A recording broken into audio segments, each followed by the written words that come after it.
Zelensky suggests war could end if unoccupied Ukraine comes under Nato. President Volodymyr Zelensky has suggested that the parts of Ukraine under his control should be taken under the NATO umbrella to try and stop the hot phase of the war. In a long, wide-ranging interview with Sky News, the Ukrainian president was asked whether he would accept NATO membership, but only on the territory that Kyiv currently holds. Zelensky said he would, but only if NATO membership was offered to the whole of Ukraine, within its internationally recognized borders, first.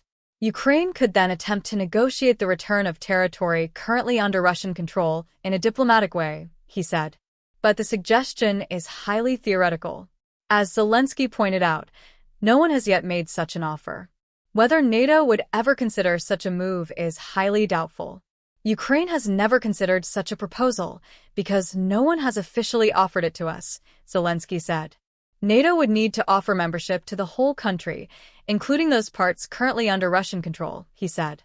You can't give an invitation to just one part of a country, the president said, according to a translation provided by Sky News. Why?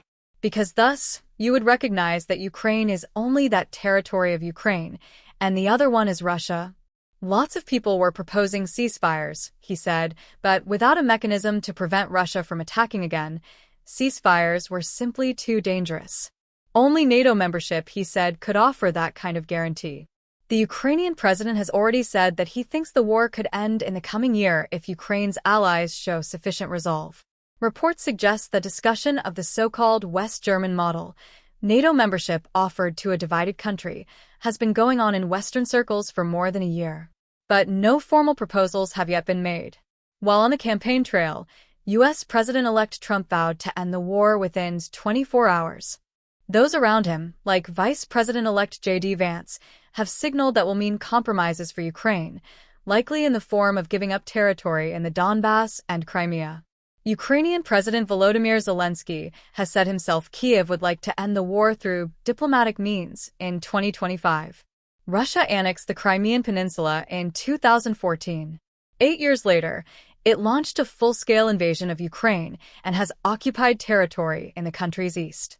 But it is also worth noting that so far Russia's President Vladimir Putin has given absolutely no indication that he's abandoned his desire to subjugate Ukraine entirely.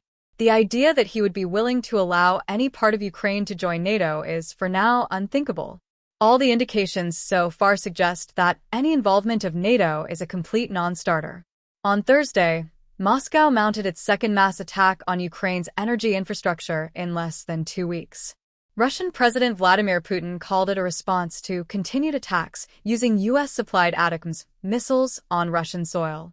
Having already endured 2.5 bitter winters since Russia's full-scale invasion in February 2022, Ukrainians are bracing themselves for another.